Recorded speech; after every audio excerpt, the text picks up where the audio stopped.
Hello दोस्तों, नमस्कार। मैं विपिन। दोस्तों, आज मैं अपनी एक जर्नी बताने जा रहा हूँ। मैं पहले भी आपको समझा चुका हूँ कि ये जो दिक्कत होती है उसको समझो, आईबीएस को। तो दोस्तों, जब मुझे आईबीएस हुआ तो पहले जो दिक्कत हुई थी, सबसे पहले कुछ साल पहले मुझे टाइफाइड आया था। तो टाइफाइड आने के बाद फिर मैं डॉक्टर पे गया। तो डॉक्टर ने मेरी ब्लड की जांचें करी। उससे पता चला कि आपको टाइफाइड है। तो मैंने टाइफाइड की दवाइयाँ खाई और काफी दिन दवाई खाई, तो मुझे आराम नहीं पड़ा। फिर मुझे हॉस्पिटल में भर्ती होना पड़ा। तो वहां पे मुझे एंटीबायोटिक चढ़ाते गए, बोतल चढ़ाते गए। तो फिर वहां से मुझे आराम पड़ा, मैं घर आ गया। फिर आने के बाद मुझे पेट में दिक्कत शुरू होने लगी। यहाँ पे पेनक्रियास की तरफ मुझे यहाँ टाइटपन लगने लगा। तो मैं हमेशा यही रहता था। फिर मैं गया, गैस्ट्रो के पास गया।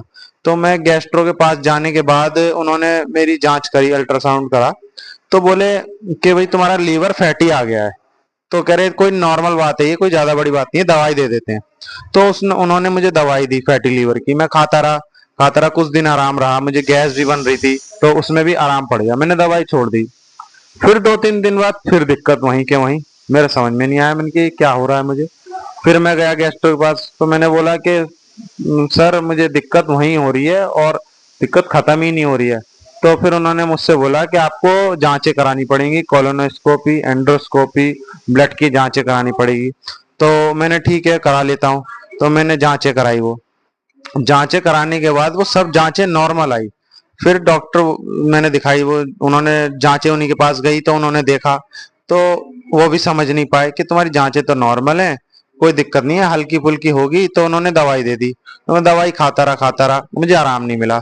फिर मैंने घर पे बोला कि मुझे आराम नहीं मिल रहा है, मुझे दूसरे डॉक्टर पे लेके चलो। फिर ऐसे करते करते करते मैंने 10-15 डॉक्टर बदल दिए, सबको रिपोर्टें दिखा दिखा के, पर वो समझ नहीं पा रहे थे मुझे दिक्कत क्या है। तो दिक्कत नहीं समझ में आ रही थी। फिर मैंने एक काम करा, मैंने कि चलो, घर वाले बोल रहे हैं कि तुम्हें मतलब वैसी दिक्कत नहीं है, ऊपर का चक्कर है।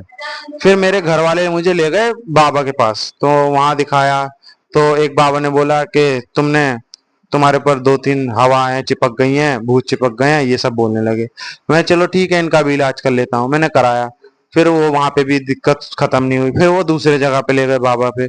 उस वहां भी कोई दिक्कत समझ में नहीं आई। वो भी अपनी तरफ से बोलने लगे तुमने किसी का टोकटा लांग दिया है। तो मैंने चलो ठीक है, ऐसा भी हो सकता है, क्योंकि चौराहे पे ज्यादातर लोग करते हैं। तो मैं वहां से गुजर गया हूँगा, हो गया होगा, मैंने भी ये सोचा। फिर करते करते काफी टाइम हो गया इस चीज को करते, मुझे कुछ समझ में ही नहीं आ रहा था। फिर समझ लो मैंने सोच लिया था जिंदगी अब ऐसी रहेगी। तो मैं बड़ा परेशान था। फिर मैंने दवाई वाई खानी गुस्से में सब छोड़ दी। मैंने फिर परहेज भी कर रहा था, सब कुछ कर रहा था, मुझे कोई फायदा नहीं हो रहा। फिर मैंने क्या करा, गुस्से में दवाई फेंकने के बाद मैंने कहा अब मैं जो ये सब कुछ खाऊंगा। मैं सब खाने लगा, ये सब करने लगा। फिर हल्के हल्के जब जब मेरा वेट लॉस होने लगा, तो सब लोग बोलने लगे कि तुम्हारा चेहरा उतरा हुआ है। रिश्तेदार दोस्त बोले कि तेरा चेहरा क्यों उतर रहा है। फिर मैंने अपना वेट तोला तो मेरा वेट कम होने लगा, 1-2 किलो वेट लॉस हो चुका था। फिर मैं हल्का हल्का डिप्रेशन में आने लगा कि मेरे साथ ये हो क्या रहा है। फिर दोस्तों, ऐसे ऐसे तो वेट लॉस होने लगा, मैं समझ में नहीं आने लगा मुझे बीमारी क्या हो गई। तो दोस्तों, कभी दिमाग में आता था कि साला कैंसर तो नहीं हो गया, एड्स तो नहीं हो गया, टीबी तो नहीं हो गई। ऐसे दिमाग में इतने बुरे बुरे थॉट्स आते थे, समझ नहीं आता था कि मतलब बीमारी हो क्या गई है। तो डॉक्टर के पास भी, गैस्ट्रो पास जाते, कुछ नहीं है, कुछ नहीं है, आपकी थोड़ा इन्फेक्शन है, ऐसे बोलते थे, सही हो जाएगा। मैं बड़ा परेशान, इधर भटक रहा हूँ, कभी उधर भटक रहा हूँ, कभी बाबा के पास जा रहा हूँ, समझ में नहीं आ रहा। और घर वाले तो पागल करार कर दिया था कि तू सोचता ज्यादा है, टेंशन ज्यादा लेता है, इसलिए तेरे साथ ये बीमारी हो रही है। तो मैंने उनको समझाया कि देखो, जो मुझे तकलीफ हो रही है तुम्हें महसूस नहीं हो रही है, मुझे तकलीफ हो रही है, मेरा बहुत ज्यादा, मतलब कभी कभी तो मरने का थॉट्स आता था कि मैं मर जाऊं तो सही है, तब सुकून मिलेगा घर वालों को, मुझे समझते नहीं है।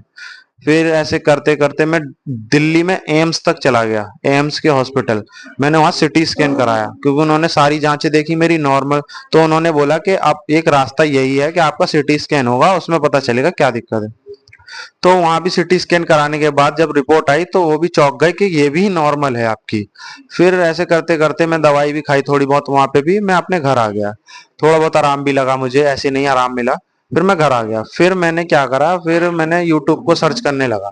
यूट्यूब को सर्च करते करते करते जो बीमारियां थी, मुझे दिक्कत थी, मैं देखने लगा। फिर मुझे हल्के पता चला कि एक आईबीएस नाम की भी कोई बीमारी होती है, जिसमें मतलब रिपोर्ट्स नॉर्मल आएंगी और बीमारी रहेगी। फिर मैंने उसके आईबीएस के बारे में पढ़ा कि इरिटेबल बाउल सिंड्रोम कोई बीमारी है। तो फिर मैं पढ़ने लगा, फिर मैंने उसके बारे में पढ़ा कि इसका कोई उपचार नहीं है। गूगल साफ बोलता है कि इसका इलाज नहीं है। आप गूगल पे आईबीएस डालोगे ना तो गूगल आपको सीधा बोलेगा इसका इलाज नहीं है। पर दोस्तों ऐसा कुछ नहीं है। दोस्तों फिर मेरे को न्यूरोथेरेपी के बारे में पता चला। तो न्यूरोथेरेपी के बारे में पता चलने के बाद मैं बहुत सेंटरों पे भटका, क्योंकि वहां पे इतने लूट मार मचा रखी थी, बहुत ही ज्यादा। ना खाने की तो व्यवस्था बिल्कुल बेकार, रहने की व्यवस्था बेकार, सब कुछ बेकार था। फिर ऐसे भटकते भटकते मुझे दोस्त मिले थे मेरे, कुलनाथ भाई। तो वो मेरे घर पे आए रहे, हम साथ में दोनों ने एक थेरेपी सीखी, न्यूरोथेरेपी सीखी। फिर हमने एक दूसरे का ट्रीटमेंट करा, क्योंकि न्यूरोथेरेपी में अकेले ट्रीटमेंट नहीं कर सकते, आपको एक थेरेपिस्ट चाहिए जो आपको थेरेपी देगा।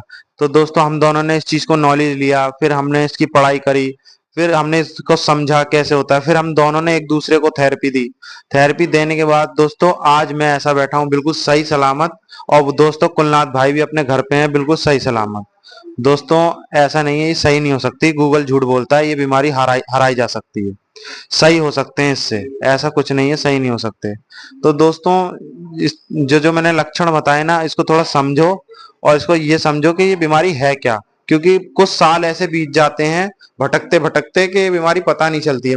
कुछ लोग लक्की लोग रहते हैं जो बहुत खुशनसीब होते हैं, जो 5-6 महीने 2-3 महीने में उनको अच्छा गैस्ट्रो मिल जाता है। वो बता देता है कि तुम्हें आईबीएस है, तुम्हारी रिपोर्टें नॉर्मल आ रही है, तुम्हें आईबीएस है। क्योंकि बहुत से गैस्ट्रो नहीं बताते हैं कि तुम्हें आईबीएस है। वो जांच कराएंगे, दवाई देंगे, आप परेशान होकर दूसरे डॉक्टर पे जाओगे एक बीमारी को लेकर, फिर दूसरे डॉक्टर पे जाओगे, फिर दूसरे पे बोलोगे ये अच्छा नहीं है, फिर आपको रिश्तेदार बोलेंगे यार वो डॉक्टर अच्छा है पेट का, वहां जाओ, फिर दोस्त बोलेंगे वो डॉक्टर बहुत अच्छा है, वहां जाओ। तो ऐसे ही भटकते भटकते तो कई साल निकल जाएंगे आपको, क्योंकि डॉक्टर देगा महीने 10 दिन ऐसे दवाई देगा, आप खाओगे, मजबूरी है क्योंकि परेशान हो।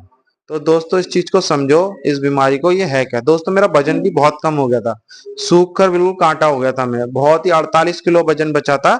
70 केजी से 48 मायने रखता है दोस्तों। समझ लो आदमी का आत्महत्या करने का मन करता है। तो दोस्तों इसको समझो, मैं यही कहना चाहता हूँ। नमस्कार दोस्तों।